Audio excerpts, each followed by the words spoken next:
All right, welcome. Thanks for joining us today. We are going to go ahead and get started.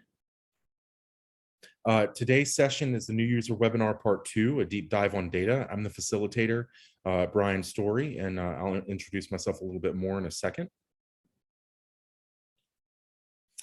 Just a quick note on Zoom webinar etiquette and the basics here.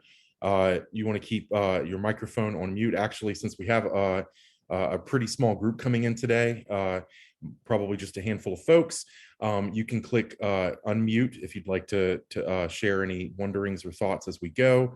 You can also feel free to turn your video on or leave it off, whatever you're comfortable with. And feel free to drop any questions in the chat as well, and we'll be happy to assist you. For those who registered for the session, you will get a follow-up email with a copy of the slide deck and the video recording. The session is going to be interactive, so you can definitely go to assistments.org and log in with your Assistments verified teacher account so that you can check out some of the things that we're doing as we go. And our goal for today is that participants are going to learn how to maximize Assistments data to support student learning. To meet that goal, we're going to take a look at analyzing Assistments data and then discuss how data can be used to inform instruction and be used in discussions with students. And then we'll wrap up. So like I said, I'm Brian Story. I'm the Director of Teacher Engagement. And prior to this work, I was a public school teacher in Washington, D.C. and Norfolk, Virginia. So happy to be here with you today. I'm the Director of Teacher Engagement at ASSISTments. So I organize a lot of our professional learning. And with that, I'll hand it over to Alphonse to introduce himself. Good evening. My name is Alphonse Prince. I'm a teacher at Washington, D.C., Center City Public Charter School. I'm actually from Washington, D.C., but I've taught in North Carolina and Chicago. And welcome. Thanks, Alphonse. So just to start with introductions, ASSISTments is a free formative assessment tool that goes with math. We do have a seamless integration with Google Classroom and Canvas. Our platform helps teachers save time by utilizing our library of content. And we help to foster a growth mindset among students by giving them that formative opportunity to sort of practice and build their fluency with the content. Why use ASSISTments? It gives students regular and timely feedback on the problems they're answering. Teachers get daily formative data to target instruction.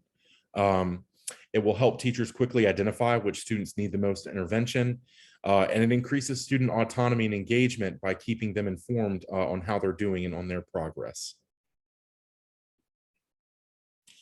Our impact is proven by research and supports COVID recovery from learning loss. We have a tier 1 rating via our research from Evidence for ESSA, one of only 3 middle school math interventions that has that rating.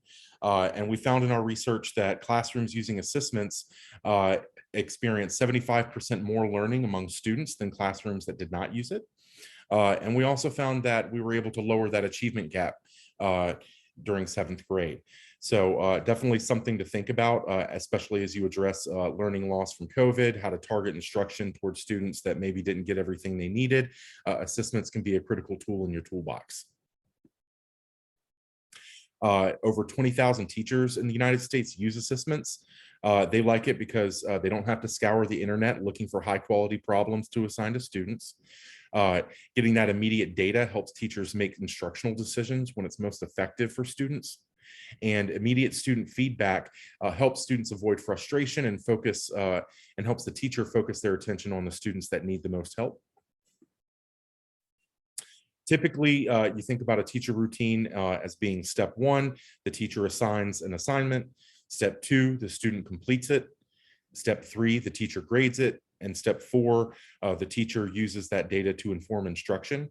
ASSISTments sort of enhances this 4-step process. In ASSISTments, the teacher assigns online from the ASSISTments content library. Students get immediate feedback as they complete the assignment. The teacher analyzes our data report instead of grading, and then the teacher shares the key data points with students and uses it to take action. So we're going to focus mainly on steps 3 and 4 in today's session. So we're going to start with step 3. Teachers analyze data instead of grading. And to frame our session today, we're going to think about this through the view of Catherine, who's an 8th grade math teacher using assessments, for the first time. She's pretty new to assessments. And so we want to consider what she needs to know in order to analyze assessments data. First, she needs a quick refresher on how to access the assessments data report. So as a reminder, in your teacher account in Google Classroom or Canvas, you can always access your report by clicking the embedded assessments link in the assignment. You can also access the report by going to My Assignments in your assessments account and clicking the assignment to view the report. So you can do that now within your account or in your LMS, Google Classroom or Canvas. One quick note there, student links look the same, except when they click the link, it takes them to the assignment. When you click it, it takes you to the assignment report. Again, when you're accessing the assignment report through your account in Assessments, all you have to do is go to My Assignments, find the assignment you want, and you can actually either click the pen and paper icon on the right side of the assignment, or you can click the assignment and you'll have the option to click View Report as well if you'd like to view the data that way. So now that Catherine is clear on how to access assignment report data, she needs to understand how to analyze that data to understand which students need more support and with what concepts. Before we dive into what our report looks like, we recommend that teachers focus on 4 key data points first. Okay, so a lot of teachers may not have much time, not just for grading, but certainly to analyze data and draw conclusions from it. So the first 4 things you're going to want to look at in the assignment report include your class average, which can help you assess whole class learning on the assignment, the problem or standard average, which can help you ID individual problems or standards that need a whole class review. Individual student scores by problem or standard. And these allow you to to identify those individual students that need reteaching or extra support. Maybe you can do a one-on-one check-in with them. And then common wrong answers. And these are useful to facilitate whole class discussions around common misconceptions that students are experiencing. And so I'm actually just going to go live into an assessments data report and kind of overview and give me just a moment, realizing my window is not open here. I'm going to go live into an assessments data report and kind of overview the different components and then give you a chance to sort of do the same on your own. Okay. So as you can see, I'm doing this within my assessments account, and bear with me for a moment. Sometimes it takes a few minutes to load. That is something we're fixing very soon.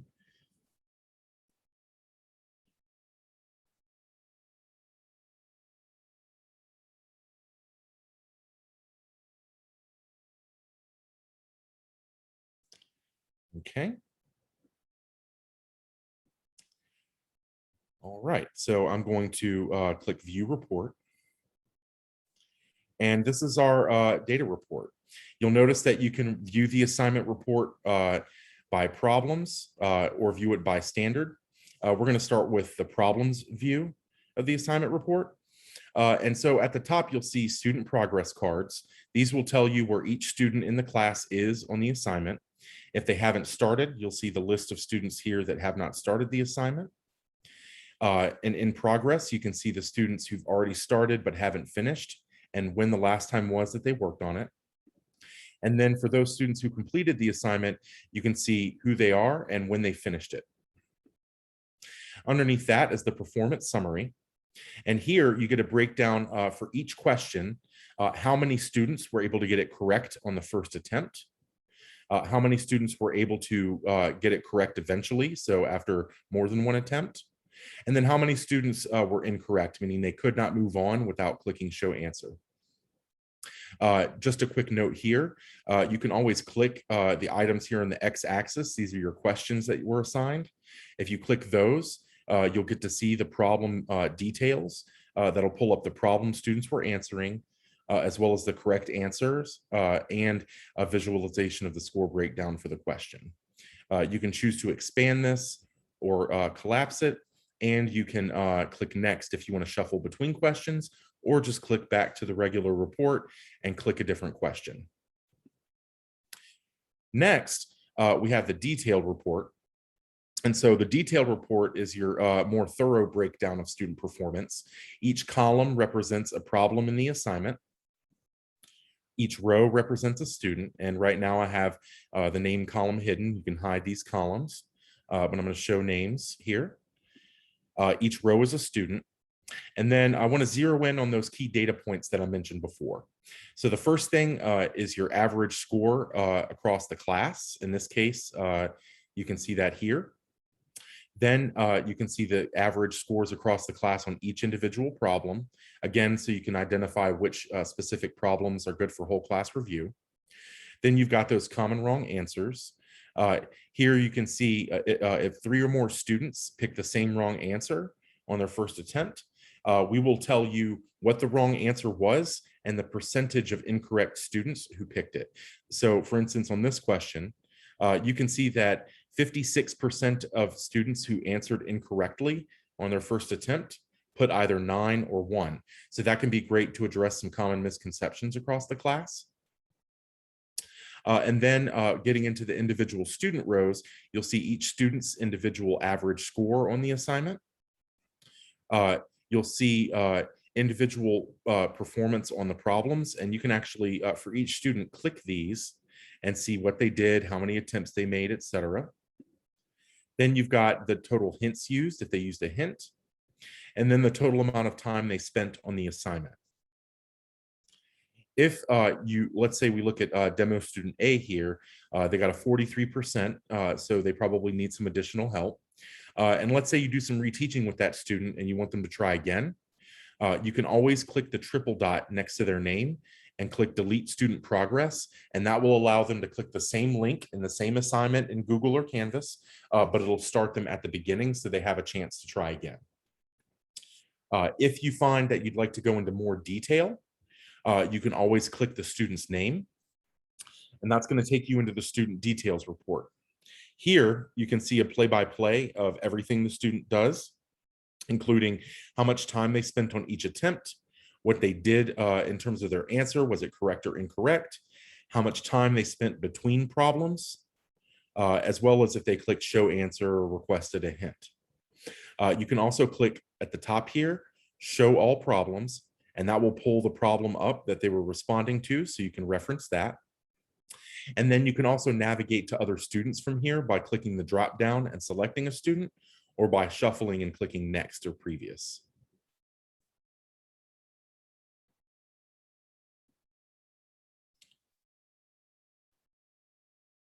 So just to recap, our new assignment report, obviously you've got your lesson title at the top, then you've got the student progress cards, the performance summary, and the detailed report.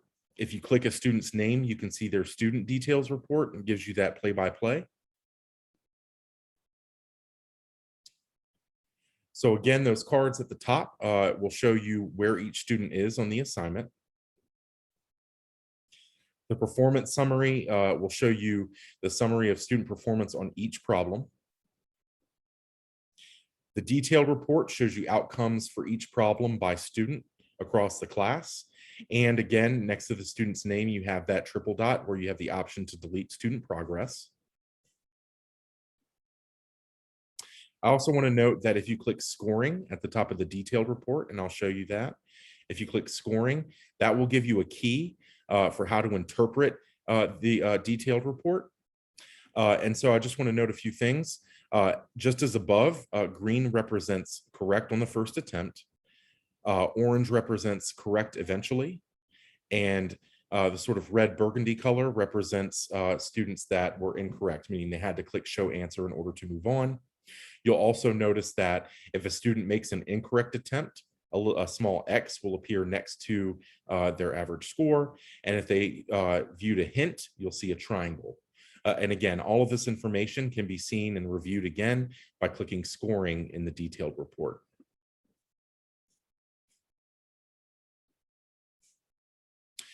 Like I showed you, when you click one of those blue links, either in the performance summary or the detailed report to view the problem, you'll see the problem details, including the actual problem itself, possible answers, correct answers, and then a student score breakdown across the class.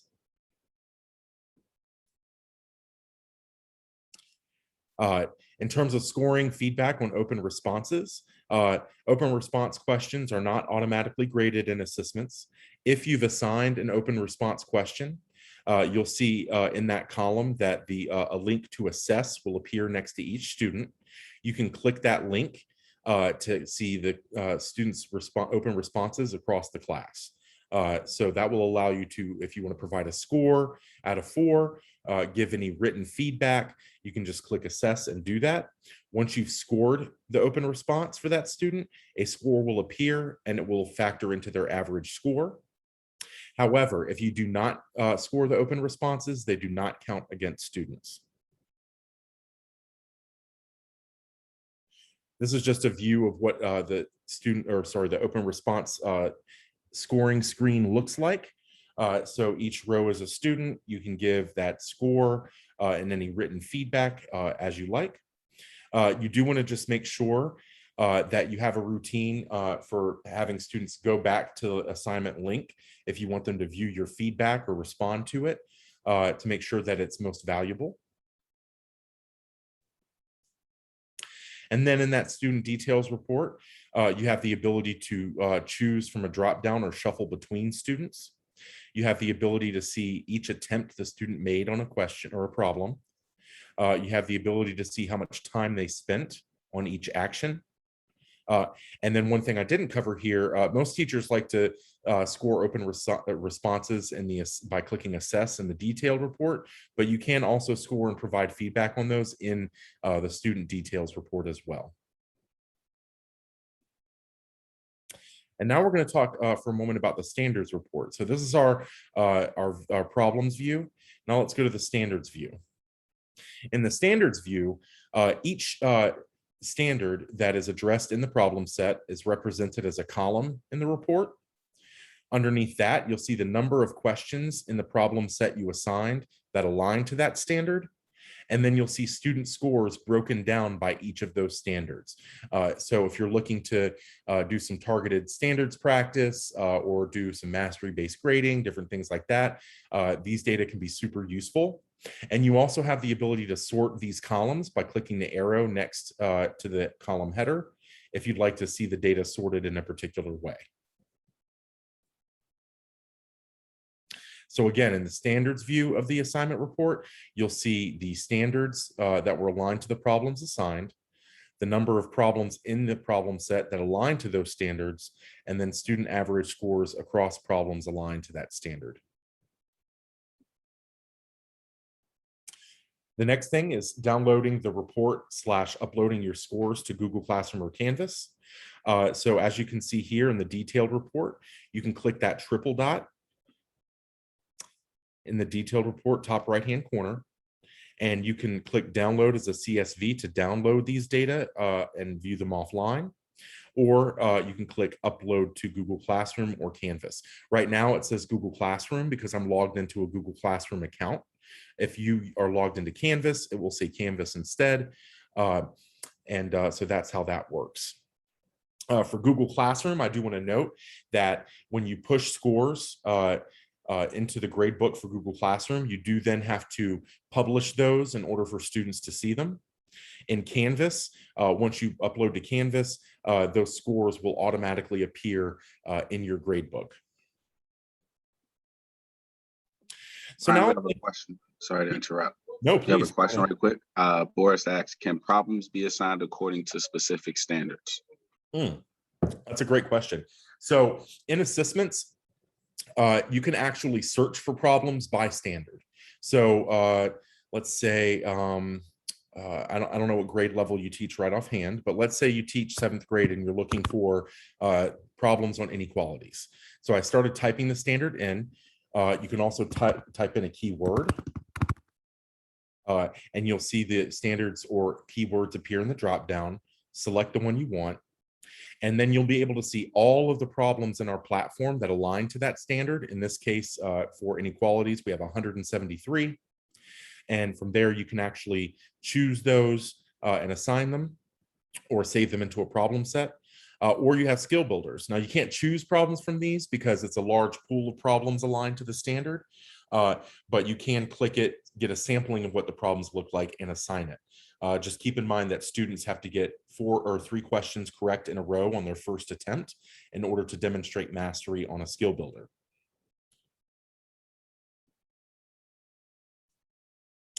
So in the chat, we're going to go ahead and share. Alphonse is going to share a link to a sample data report.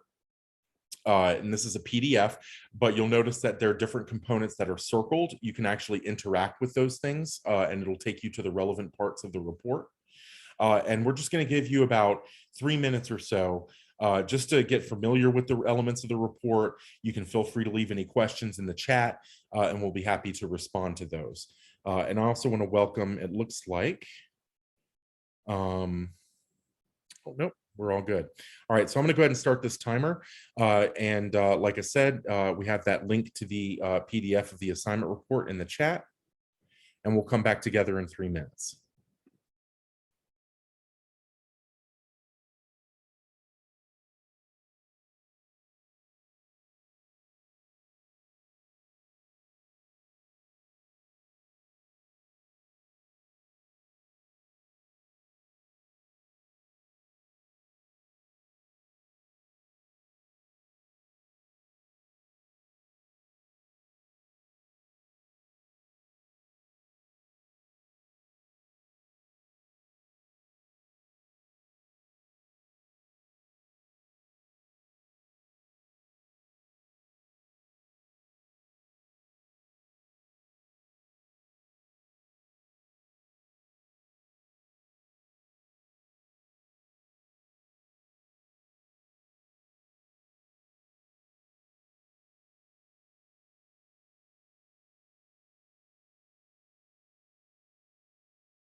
Okay, so now that you've had a chance to sort of get familiar with the elements of the report, we're going to move on and see if you're able to use that data to answer in the chat. And since we have a small handful of participants today, we appreciate you sharing your thoughts in the chat with this. And this is going to help us make sure that everything's super clear in the report. So the first question is, what is the average score on the assignment? What is the average score on the assignment? And Alphonse, if you would just let me know when and whether an answer comes into the chat. Or Boris, you can feel free to unmute and share what you think.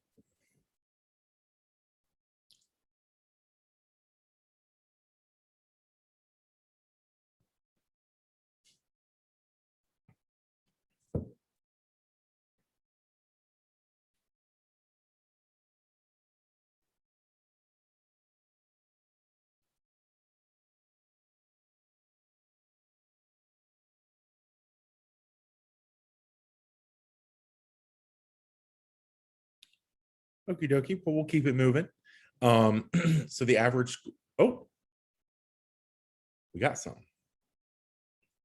Yeah, I was asking specifically what was the average score on the assignment in the PDF that we linked in the chat.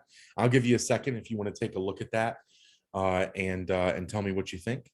So we're looking for a numerical answer here.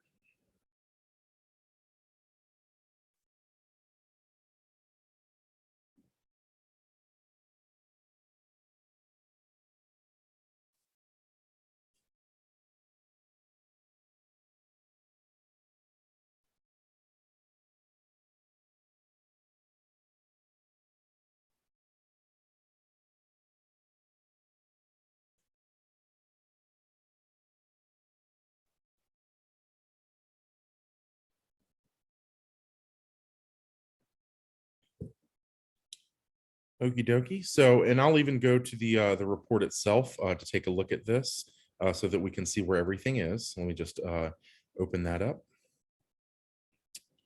Okay, so the average score on the assignment is going to appear right here, and it's 60%. Let me see if I can enlarge this a little bit. It's a little small. Nope, that's not gonna. Nope. All right, so here the average score was 60%.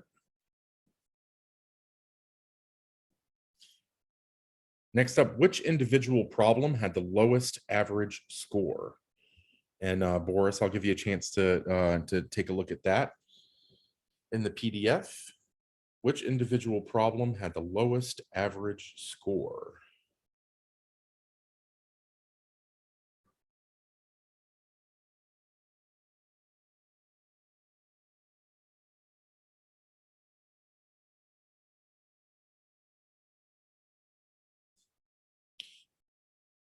All right, so if we look at the individual problems here, you can see the individual problem that had the lowest average score was problem 2, part A, with a 50%.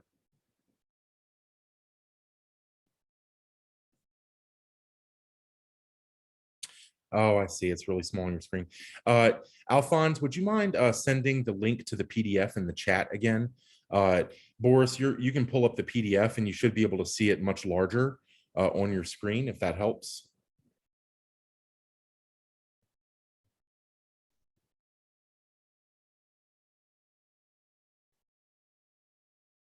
And the next question is, how many students started but have not finished the assignment? How many students have started but not finished the assignment?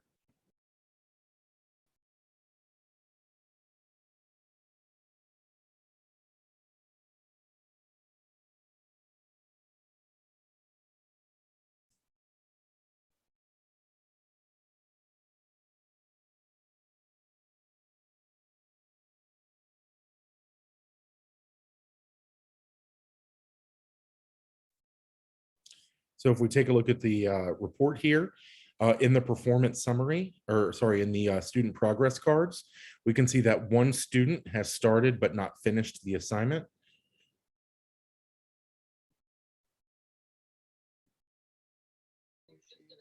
I'm sorry, I didn't realize I was the only one here. Yeah, it's just you here today, so totally fine. If you want to participate, that'd be great. If not, no worries, but we do appreciate it. Looking at problem 1, part A, on what attempt did student 3 arrive at the correct answer? Okay, I'm gonna try and look. I'm looking at it. It's just so small. No worries. Is that also in the PDF? It's really small. Yeah, it's really tiny. Okay, that's good to know. Thank you. Of course, I should have glasses on, but I don't. Fair enough.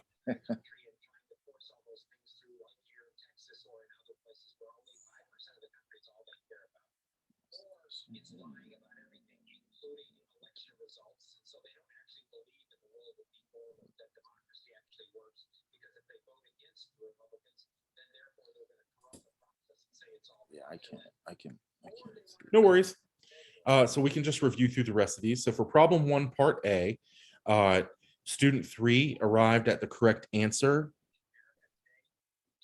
after 1 incorrect attempt. They have 1 X next to their score on that problem. So they made 1 incorrect attempt before getting it right.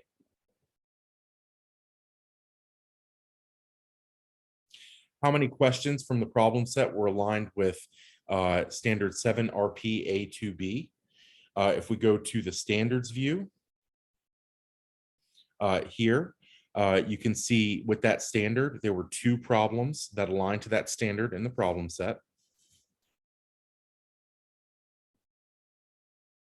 And then finally, what were the correct answers for problem 1, part A? It's 0.4 or 3/7. And so we can actually see that. Again, we can click over here. That'll pull out the problem details, and you can see the correct answer is 0.4 or 3/7.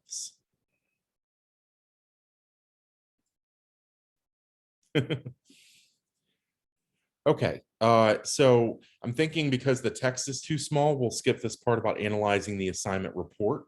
But feel free to post any questions that you have in the chat or reach out to us at contact@ASSISTments if you're analyzing your own report later down the line and you have questions. And I want to pause here, and Boris, I wanted to see if you have any questions specifically. I'm kind of taking it in. Mm-hmm. One of the things that did stick out to me, I put the question in the chat, is being able to zoom right in on some of those standards that you find that the students are having struggles with. Especially, I teach 5th grade, Mm-hmm. so I know with learning loss, I'm probably going to have to go back to a 4th grade level at times. Same skill, just on a lower level. Mm-hmm. And then I'm gonna also have my, my high flyers who I might need to challenge them a little bit more and go up to the sixth grade level. Mm-hmm. That's an extremely important point.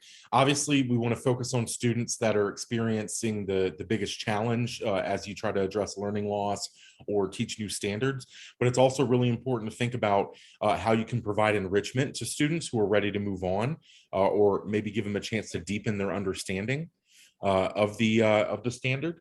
And so our report data will help you do that. And in the standards view of the assignment report, you can break down and sort and take a look at which students are ready to move on, which students need additional practice, and which students are really just struggling and probably need a full reteaching of the concept.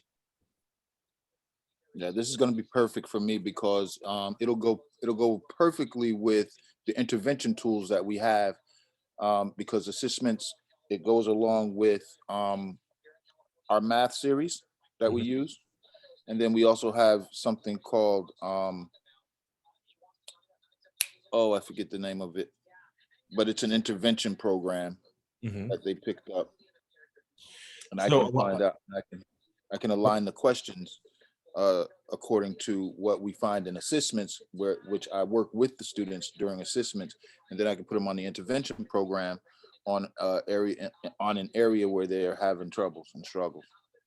Yep, that's awesome. And one of the biggest struggles of staging really effective intervention is just having access to the data that you need to be able to specifically intervene and not just base intervention on anecdotes, which oftentimes we only have time to sort of look at anecdotes. Oh, this student looks frustrated here, or I know that this student got this problem wrong on this assignment last week, so maybe I do.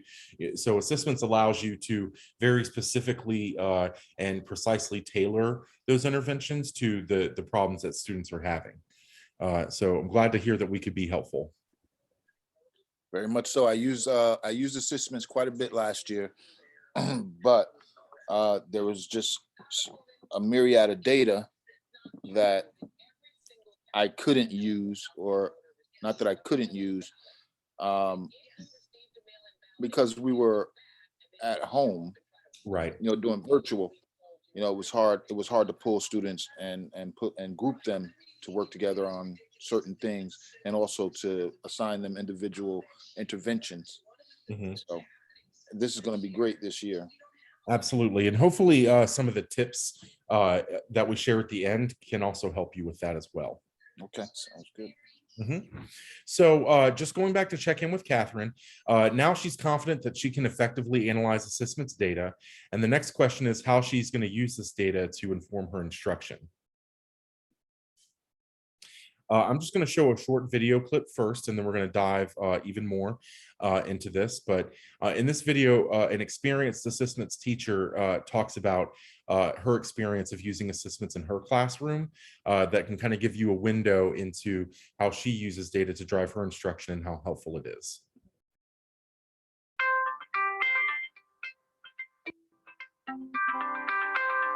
I'm Kim Kelly. I'm a 7th grade math teacher at Skyview Middle School. I feel like homework is a very important instructional practice, but it's very frustrating trying to figure out how to collect it, how to assess it, how to provide that feedback to the students. Before ASSISTments, I would actually start class with get out your homework and let's check it, and we wouldn't even start any math until 10 minutes into class. Here's what I need for you to do. You're going to get out your homework from yesterday, and you are going to check your answers. Where's your homework? You don't have it, okay? Are you done checking? Boys, are you done checking? Okay, does anyone have any questions? Any of them that you want me to go over with you? 161 centimeters. How'd we do? Feel pretty good about them? With ASSISTments, my homework procedures can be far more efficient. I can dive right into the common misconceptions, where the errors are. I know where we're struggling better than they do. 68% class average. This is the question we just looked at. The other question that was not so hot, 43% correct. The burden of finding the starting point is off of me, it's off of the students. We can rely on the data to help us identify the starting points for our discussion. I can launch my class with a common wrong answer or a problem where I identified a weakness. Every step of my lesson is driven in a meaningful way. Is this line right here part of the perimeter? Yeah, so we need to fill it in and add them. That one too. That was first common mistake, forgetting to add in those two sides. It benefits the students, but just as much it benefits the teachers.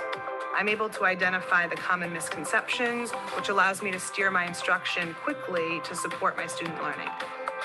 And there's my correct answer, okay? So most of us were pretty close. Just a couple little common misconceptions that we were able to fix. Good? Once you start using ASSISTments, the students have immediate feedback, so they're learning while they're doing their homework.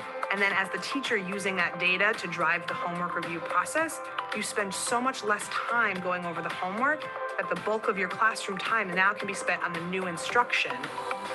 Plus, all of the students are invested. The conversation is around common misconceptions. It doesn't matter if they completed their homework or they don't have it with them, they can participate in the class. There are so many different options available, but I want to be sure that what I'm investing my time in is research-based and proven to improve student instruction. And I can see with my own students a difference in their learning. It has actually changed my class.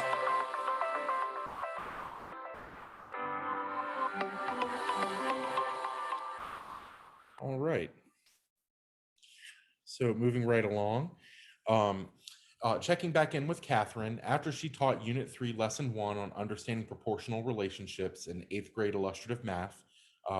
And obviously we carry several open education resource curricula.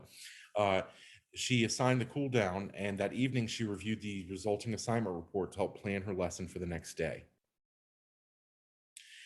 So when looking at these data, what we're going to do is just look at a few examples. I'll start off just by reviewing an example, and then we're going to ask for more input from you, Boris. This should be pretty visible, so that should help. Here in this snapshot of data from Catherine's class, we notice that one student has several of the dark pink bubbles, which indicated they requested an answer, and also that they spent only 33 seconds on the assignment.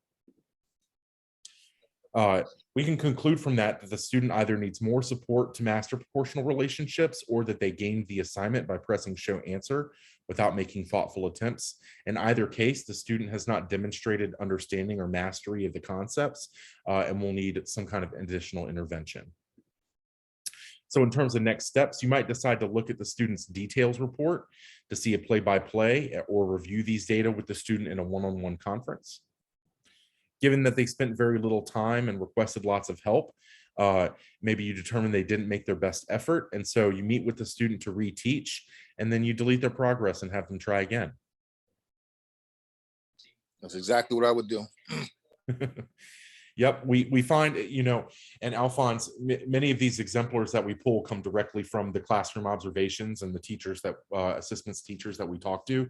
We try to make sure it's as relevant as possible to people out there on the ground and in classrooms. Then Catherine assigned 5 practice problems for homework on slope, and she wants to quickly assess whole class understanding so she can efficiently review homework the next day in class. And so if we look at this snapshot of data, I'll give you, Boris, just a moment to take a look at this snapshot from the top of one of our assignment reports.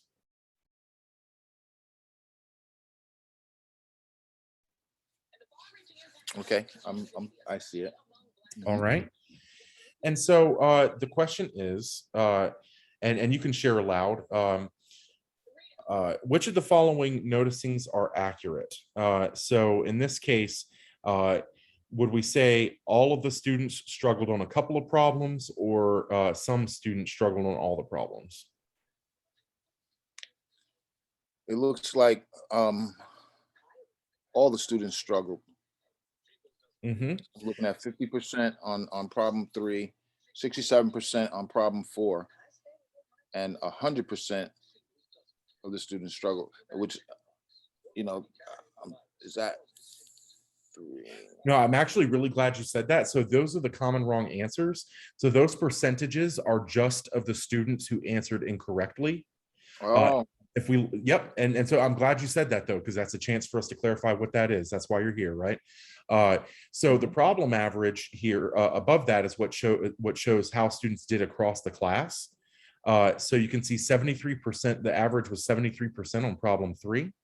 Your conclusion was correct that all students struggled on a couple of questions, because we can see for problems 4 and 5 that the class average was 22% and 11% respectively.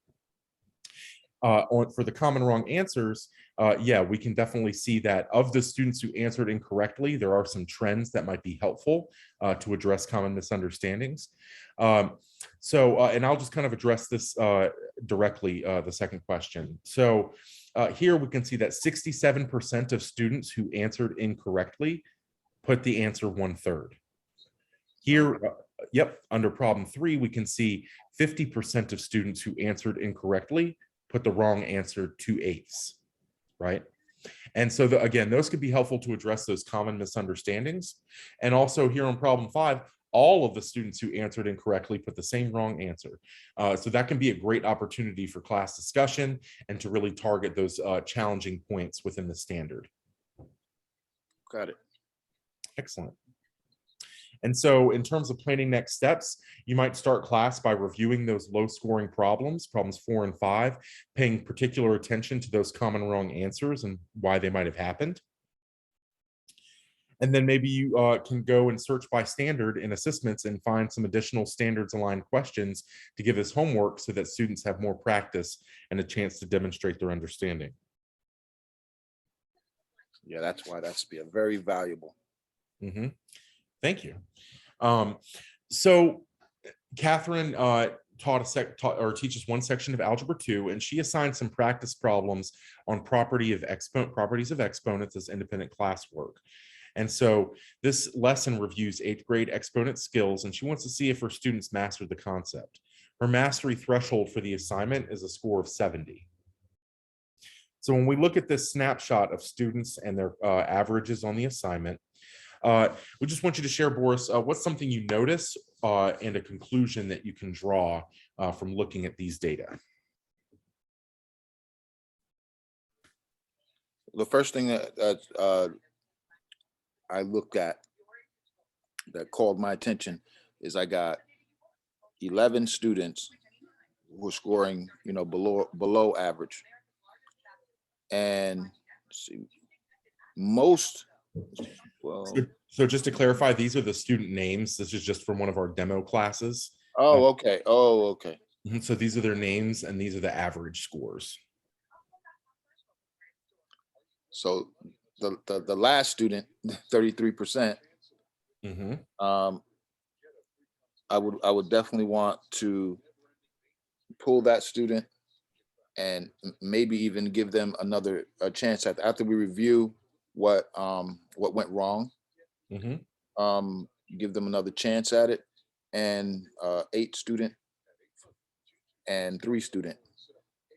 Mm-hmm. Actually, 11 student, 3 student. The most intervention is needed for 2 student, of course. Mm-hmm. I don't know that I would have the one that scores 68 redo it. Mm-hmm. For that student, I would probably assign them some similar problems, Mm-hmm. just to strengthen, their understanding and breadth of knowledge on that. Mm-hmm. And possibly for the one that scored a 58, I would do the same, but it depends on, when we have our individual conference, how well they understand what they did wrong. Mm-hmm. But the last one, I would definitely have them redo that one after we talked about it. Mm-hmm. I think that's exactly right, and I love your ideas there about how to intervene and how your interventions might be different. You identified all 4 of the correct students there. Catherine's mastery threshold was 70, so student 11, 3, 8, and 2 need some kind of intervention. And then I also want to call out, you mentioned earlier providing enrichment opportunities for students who've mastered the concept. So maybe we're thinking about, what do you have these students that are getting 100s or 89 and 87 on the assignment? Are you going to have them deepen their understanding of the concept while you're intervening with these other students? You may have students on and I'm sure you do. You may have students that are way across the spectrum in terms of their content knowledge, fluency with the material, etc. And so it's worth considering how you might address those different subgroups, including the highest achieving students on the assignments. Correct. Very good, Boris. Thank you. Thank you. So like you said, we did see that 50% of students receive below a 70%, and they need more support with the standard. You did share those next steps of potentially doing a more in-depth intervention with student 2, and maybe for students 11, 3, and 8, giving them some additional practice, and also including that other context. You're there with the students, or even if it's remote, you're talking to the students. You can get a good idea of what kinds of interventions will work with data combined with what you're seeing from the students as you watch them learn. And so in Catherine's case, maybe she decided, during a Math Centers activity, to pull that group of 4 students to reteach and then reassess by deleting progress and allowing them to retry, or curating a custom problem set aligned to the standard and allowing them to try those new problems. We recommend that teachers use the assignment report data to guide future instruction for at least 75% of assignments. Part of that is that, it's going to help you make the best, guide your instruction in ways that are most appropriate to your students. But also, students need to understand the value of the platform. If they see how you're pulling out data and how you're using their data to design next steps in the classroom, they're going to feel that ASSISTments is a more valuable tool than if you just had them do problems and you left it at that. We also recommend that you share, like I said, those key data points and making those connections between how those data points drive your instruction. So making it super clear to students what your process is here using their data. Once they see how instruction can get modified, and they're like, oh, the teacher's listening to us, they're seeing how we're doing, and they're giving us an instructional opportunity that aligns with where we were on that assignment, it's just going to help promote investment across the board. It's really hard for students to get invested on assignments when they're practicing, maybe they're not sure what they're doing, they may not get a grade back on that work for a week. And their misunderstandings may not get addressed appropriately when the concept is fresh. So ASSISTments can help you kind of get around some of those engagement issues. Certainly. Now to just sort of wrap up and talk about next steps, and I'm going to move through this relatively quickly to make sure we end on time. I'm all about start on time, end on time. So some key questions to consider. Thinking of a typical week, when do you think you'll review data reports and for what purpose? So if you can think about a part of your lesson when it would make the most sense to do that, what comes to mind? One of the major things I like about ASSISTments, it works extremely well with great minds, Mm-hmm. and there are exit tickets there. Mm-hmm. After teaching the lesson, I would have the students do the exit ticket in ASSISTments. Mm-hmm. That would give me a chance to review the exit ticket before they go home, before I assign questions for homework. Based on how they did on that, it would influence what problems I give them, because you can select which problems you give. Mm-hmm. And I would select the problems for homework based on the exit ticket, and then I can review that homework in the morning because it's nice and quick. I can just look through it and see which problems we still need support with. And I would start the lesson that next morning with those problems. That would be our to do now. Yesterday, something from yesterday's homework. That's excellent. Yeah, I think that's a really good plan. The only thing that you want to consider there in addition to that is what key data points can you show students from the report that explain why you're doing what you're doing, right? So you may pull up that homework assignment report and say, well, I noticed, the average scores on these questions were kind of low. And across the class, folks really struggle with these questions. So let's spend some time in the warm up here doing a deep dive on these questions and figuring out where the challenge was and how we can avoid that challenge in the future and better understand the material. So really making that very clear connection between the instructional decisions you're making and the data that you're seeing by showing students the data and pulling out those key points that you're using to drive instruction. Yeah, sounds great. Excellent.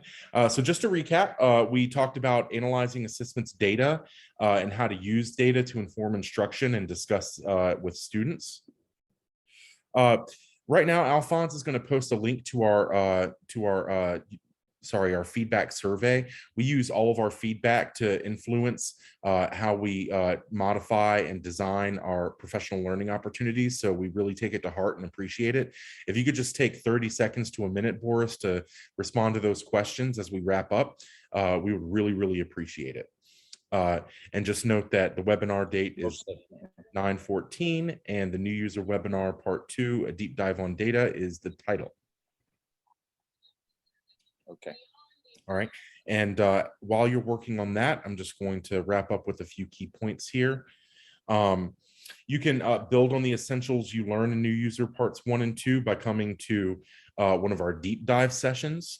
We have 5 common implementation challenges and our top solutions for using ASSISTments with success coming up. We also have a recording posted on our website of New User Part 2, a deep dive on data, this webinar in our webinar library. And yes, you will get a copy of this slide deck, so you can click these links at your convenience. We have a lot of upcoming webinars. If you want a refresher or you want to learn more, definitely check those out. You can sign up for those at our webinar sign up. And then visit our website. On the main page of ASSISTments, you can go to the Help Center and access lots of user resources that can help you to implement ASSISTments. You don't have to reinvent the wheel. We have a lot of great stuff there that will help you.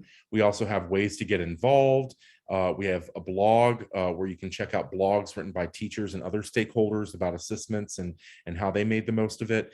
So lots of super useful stuff on the main page of our website. We're on social media. So definitely check out our Facebook user community. We have lots of teachers with a variety of experience level there, lots of different curricula represented. We're also on Twitter, YouTube, and LinkedIn. And then if you want to reach out to us directly, you can always reach out to us at contact@assistments.org, and we'll be happy to answer any questions or help you troubleshoot as needed. And since we're at time, I'm going to go ahead and stop there and just see, Boris, if you have any final questions that we can help you with. No final questions. I'm going to complete the survey. I appreciate this webinar. It really does connect what I'm doing in the classroom with how to use the data. Excellent. Well, we appreciate you coming. And like I said, if any questions pop up after this, definitely reach out and let us know, and we'll be happy to help. And we hope ASSISTments is really helps to enhance your classroom and get the most out of students and help them grow and learn, especially while addressing all of the impacts from COVID and learning loss. So you have a good rest of your day, and thanks for stopping by. Thanks. And I just want you guys